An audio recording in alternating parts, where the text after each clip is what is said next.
we have Kevin Tsing that's here with us. So let's bring Kevin in. So, hi Kevin, how are you? Oh, hey, what's up? I was expecting to get on here.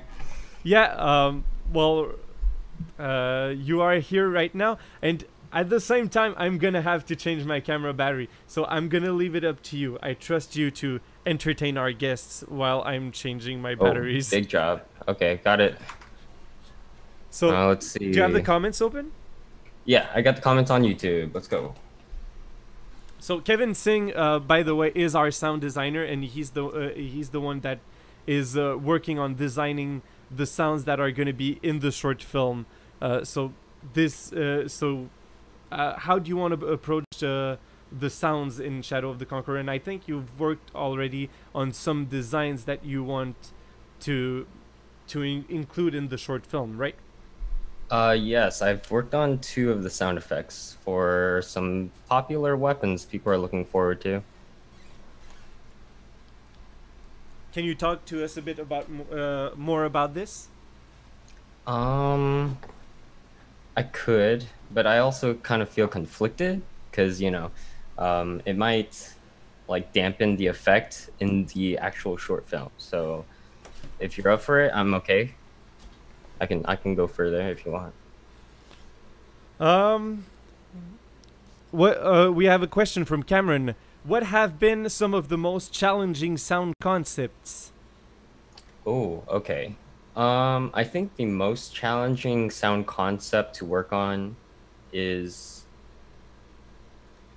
the shot spikes. Yes. I believe Emilio El Valdez mentioned it in the comments. Um, because it's not a traditional gun, you have to figure out other ways to make it work. What inspiration did you take uh, for the sound of the shot spikes? Since yeah, it's something that's very different. Some inspirations I took was the sound of like a needle gun A needle or a gun? bolt gun or a crossbow because it uses bolts, not bullets. Yeah. So you have to make like the sound of metal clanging, or in this case, uh, sunstone and darkstone. So making like uh, sounds of gems going off or smacking gems together. Okay. That's an interesting way to approach it.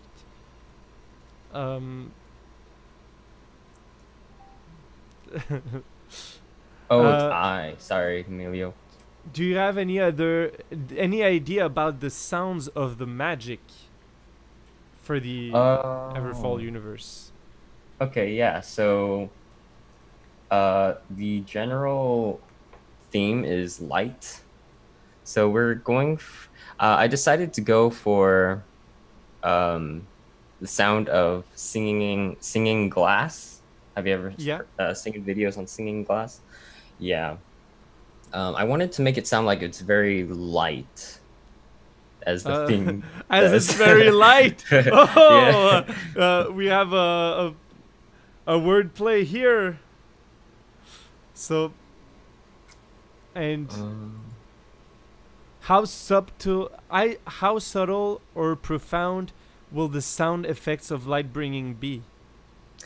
for light bringing and light binding, I want it to be very distinct, but I don't want it to be so loud and obvious. Just make it subtle, like it's part of the world. And we have another question about how will Sunforged swords sound compared to normal steel blades? Okay, so normal steel blades will be using just like the simple clings and clangs. And with the Sunforge blades, it's going to be clings and clangs, but with a twist. It's going to sound like those singing glass that I mentioned. Okay, so it's gonna be a mix in between the two. Yeah. I think it's a very good approach because uh, Sunforged weapons are look a bit like obsidian or glass. So at the same time, it fits with the in-world visualization of the swords, right? Yeah, yeah. Uh, it needs to be noticeable, but something that you don't pay most attention of your attention to. Uh, Right. that's Mr. J Gamer. Uh, I think he was commenting on how the sound needs to be. So something that's noticeable, but that you won't pay attention to it. Hmm. I think at first, if we were like first introducing the sound effect for um, the sonical weapons and stuff, I Yeah. think at first it would be like jarring and jaw dropping. Maybe that's the effect I wanted to give. Yeah. But as like the movie goes on, it's going to be more subtle, so everyone's more used to it. Okay. Um. Some of the swords, some swords of the Sunforged nature were made out of wood. Can that affect the sounds? Let's see. Some Um, I think. Okay, so Imperius Dalen's sword is made out of wood, Mm-hmm. but I think since it's Sunforged, all Sunforged objects have the same texture, if I remember correctly. I might be wrong on that, but if I remember correctly, all Sunforged weapons have a glass obsidian type texture. So, does it lose its sound properties from the original materials? And in my opinion, yes. I don't know what you think about that, Kevin. I do agree with you. Yeah, it would lose the sounds, the natural sounds of what it was made from. And I think now that we're talking about Imperius, we should show a small bit of exclusive thing. We have the a few images of the 3D models that Kelmissil are working on for the Imperius sword. So I think. Oh, and we have the confirmation from Shad. Dylan is correct. After Sunforging, they all have the same properties. So I'm not wrong in what I'm saying. Thanks, Shad, for confirmation. So let's show the 3D models of the Kelmissil swords. So this is what we have right now. So they have reworked what Shad has created for the weapon, and the health is just amazing. Oh yeah. Uh, Shad had made a 3D model, but this it looks like it has been worked by weapon manufacturer. The differences are very subtle, but I mean, I I don't know for you, but it's I feel like it's very very representative of Imperius, what we're seeing right now. I think so too. I think like especially where the handguard is, Yeah. like you see the spikes, it very feels very dangerous. Like you could even hurt yourself with it. Well, that's one thing that you wouldn't want to do, but and Yeah. because I've confirmed that, and the whole weapon is Sunforged. So even the guard has the same properties as the blade itself. Mm. We're having a few comments here. So Farron says beautiful.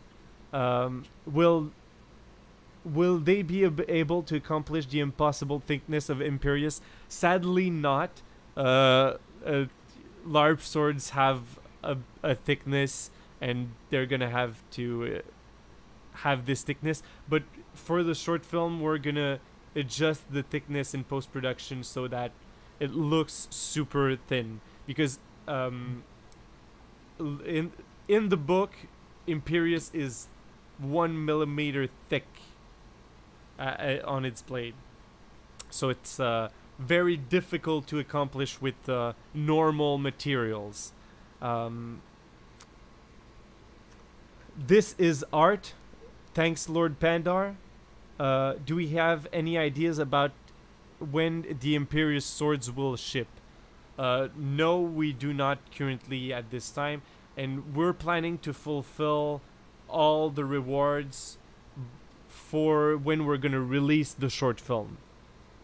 So because we might change things along the way, and we want to make sure that people that are gonna get the rewards are gonna get the final rewards that are gonna ship at the same time as the short film is released. If there's enough demand, we might ship some things earlier. We're gonna have to see. So there is a question with Arqua. What was the sound that was most difficult to come up with so far? Yeah. I mentioned that with the shot spike. I think shot spike definitely is the hardest so far. But for future sound design work, I believe trying to get the ship to sound in its own right is going to be extremely difficult.